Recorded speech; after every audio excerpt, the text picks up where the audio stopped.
My name is Philip Mitchell and I'm Chairman of BACT. Welcome to a short film giving you a little insight into the world of BACT through 2012, the challenges we face and some of our aspirations for the future. The car service, there's about 70 drivers, and between them they do over 300,000 miles a year, carrying 25,000 passengers, which is enough to fill the Bradford football stadium. We're also finding a dramatic rise in the number of trips to hospitals as the hospital transport are declining more and more people from their free service. Well, you meet nice people, feel as if you're doing some good, and it helps to keep the car on the road for when I want to use it myself. So, you know, everything all considered, it's a win-win situation. You know, you do meet some really nice people, and they're always so grateful when you've set them off, and especially when they get good news from the hospital or somewhere. Yeah, I'm a voluntary driver, 16th year I think. I think I've moved just about everybody in Bungay at some time or other. I have one lady, some regular people, one lady, she's 91. She still speeds around Morrison's. Now and again she needs help if she's not well, like yesterday we went round with a trolley, but she's fine. I had another couple today I take regularly to Tesco's. They're in their 80s and they shop for themselves. Yeah, it's very nice. Very rarely does anybody complain. We don't get many complaints. People are very appreciative of what we do, which is why we do it. In fact, I like doing it. If I've got time. I'm too retired, so I say semi-retired, and I've got a bit of time to do these things. So put a little bit in work out. It's like everybody who does it, doesn't they? Who do it. And what society couldn't really function very well unless there were people who were prepared to give up a bit of time.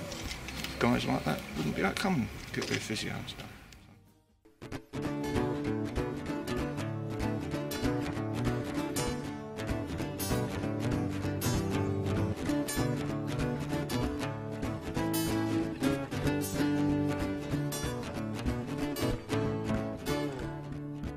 I think it's a very rewarding exercise. I think it gives people a sense of freedom to get out and about, and it's nice just to be able to help somebody to do that. The Dialer Ride service operates on Tuesdays, Thursdays and Fridays, taking people from villages in the Beccles and Bungay area into local market towns and once a month into Lowestoft. I started getting involved with BACT just before Christmas, and it sort of materialised, so I started driving February, March time, and been at it sort of quite regularly ever since, and thoroughly enjoy it. The pickups are from both rural areas and in the town, demonstrating that everyone's needs are different.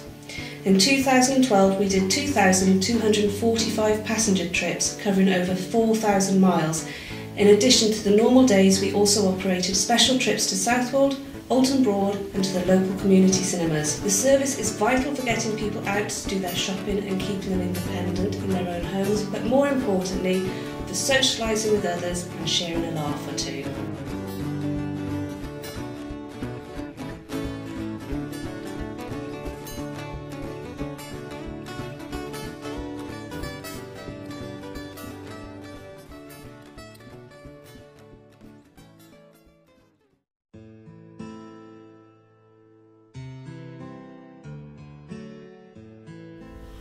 It's Saturday morning, and Saturday mornings I usually go across to the hospital for some physiotherapy. Alright. If I were to try and go on my own electric wheelchair, it's about a 45-minute ride, and in the past I've been covered with both snow and rain in the process of doing this.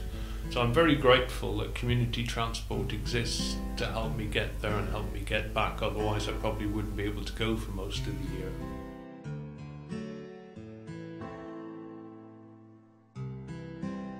There's been a couple of problems, not insurmountable, but one of which is that I normally drive an electric wheelchair, which is actually too big to get in the back of most of the current vehicles.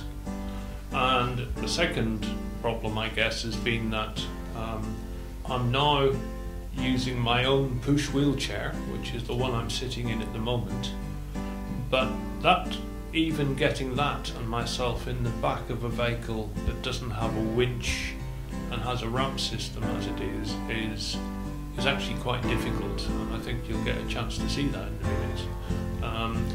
But it means that the driver has to be strong enough and able enough to do that, and I think that's probably beyond many of the volunteers that you would get.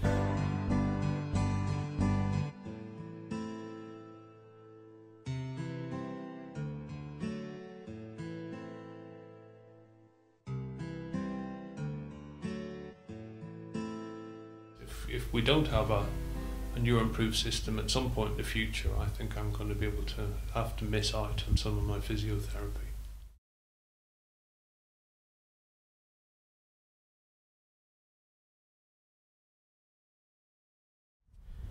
In 2012, the Dell bus, with me and Christine, transported nearly 5,000 passengers and nearly 14,000 miles.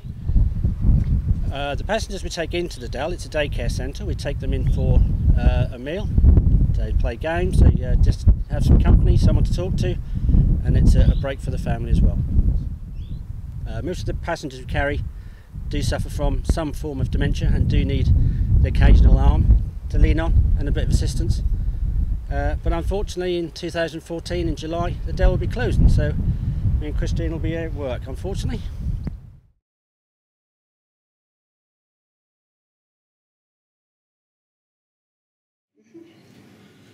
Constitutionally, of course, we are an industrial and provident society, which means we are non-profit making. But in effect, we're loss making more often than not. Our income comes from various sources. We charge passengers for the journeys we take them on in many cases. In other cases, it's paid for by social services and local authorities in other ways. But of course, that covers the direct costs of the journeys, but it doesn't cover our overheads.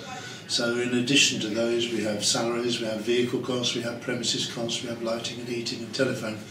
So all those other things come to us in the form of grants from Norfolk and Suffolk County Council, and we have to express our thanks to both of those, and to South Norfolk Council and to the Bungay Medical Centre, who provide us with some funding, and to the League of Friends of the Beccles War Memorial Hospital, who also help us to provide funds for cancer patients who have to go to hospital. So our funds come from various sources, but we're constantly trying to get more, because what we'd like to do, although we are, as I say, non-profit making, we would like not to be loss making as well, and that's our aim. I've been at BACT for about a year and have been delegated with the 100 Club. The purpose of the club is to raise funds towards our goal for a new vehicle for the organisation. Anyone's eligible to apply for a share, which costs £1 per share. So if you'd like to help towards our goal, feel free to see me. BACT has seen the benefit of working with different consortium groups over the last year, which has been a great benefit to us. Both the Norfolk and the Suffolk community transport groups that have been formed have actually done an awful lot of good for us. Examples are that they have given us access to professional services that we've not had before. So things like HR, we've got lots of policies and procedures in place. We've got a PR person that we can contact who can write press articles for us, and that's been a great benefit in terms of getting volunteers into the organisation. We've also got more access to training, a volunteer campaign that's county based, and also we've got a driver handbook. The driver handbook has been work that's been done particularly by Suffolk, but also with Norfolk as well. And overall, we've got a joint voice to be heard. We can shout a little bit louder when there's more of us together. BACT, like any other organisation, faces its problems. One of the most important problems, obviously, is that everybody else has these days, which is the finance and knowing what income you've got coming in. There's a lack of guarantee with the income that we have coming in from year to year. We're faced with contracts which may only last 15 months, 2 years, 3 years at the absolute most. How can we plan what we're going to be earning in three years' time if the contracts are going to finish? The day centres are shutting because people are choosing not to go to day centre because they've now got to apparently fund it themselves, and are choosing not to go. The day centres are also suffering from lack of funding and shutting. In fact, between 2007 and where we are in 2012, our number of journeys that we did in Norfolk for funded runs has actually halved, which has had an enormous impact on the income that we have coming in. So we're trying to work on our business plan at the moment. It's impossible to say. We are reacting to county councils all the time who's saying that they will give us grants, but that we should become more sustainable, that we need to look for ways of making our own money.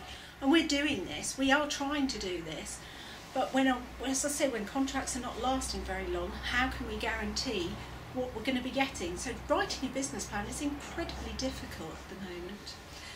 Our other problems are the vehicles. Obviously vehicles age, but vehicles are expensive. So we're in a very much a catch-22 position. Obviously volunteers is always a problem. We're very lucky that we have so many volunteers in BACT, but you can never have enough volunteers. The restrictions on the licences do actually worry us for the future, because minibus drivers with D1 category on the licence are beginning to become rarer and rarer as time goes on. The other thing that causes us concern is obviously committee members and trustees, because without them there would be nobody there to manage the organisation. We so value the committee members that we have had in the past and who have given up so much of their time, but a lot of these people are now actually saying to us, we didn't come into it for this reason. We came into it to look after our local people, with our local services, with our local volunteers. We didn't come into it to run bus services. So we have very much a balancing act between trying to move the business forward, but also trying to keep those trustees involved who were there at the beginning.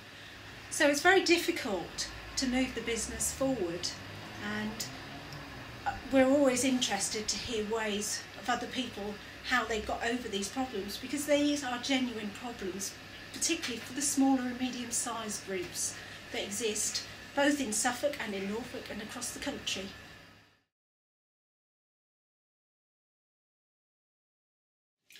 We have to look in the future to identify more contracts to tender for, to create more income to cover our overheads.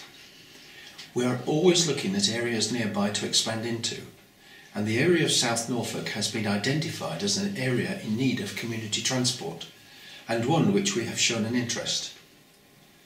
Sadly, a lottery bid application last year to fund a demand responsive service in that area was frustratingly turned down, despite a lot of work researching and identifying a definite need. We will continue to pursue what can be done in this area. We will also continue to fundraise as best we can with ideas like the 100 Club. Our heartfelt thanks to over 70 people who have driven, worked and committed time to BACT in 2012. BACT miles driven in 2012 equates to going to the moon. Our passengers tell us how grateful they are for what we do, and that's mainly down to our wonderful volunteers who go the extra mile to look after them. 2013 has started well already, with new staff including a finance officer, operating a one-day-a-week scheduled bus service, dipping our toes into the water for a Section 22 permit, which has proved to be quite straightforward and trouble-free. We are looking to replace our software system in 2013 and also looking at ways to increase our fleet of vehicles. We will continue to work closely with umbrella groups like the Norfolk and Suffolk community transport organisations, which help us to provide much needed professional services and understand the issues we face and can help and support us address them. Whatever happens though, we do not want to take the community out of community transport, and we look forward to meeting the needs of all our passengers in our area over the next coming year.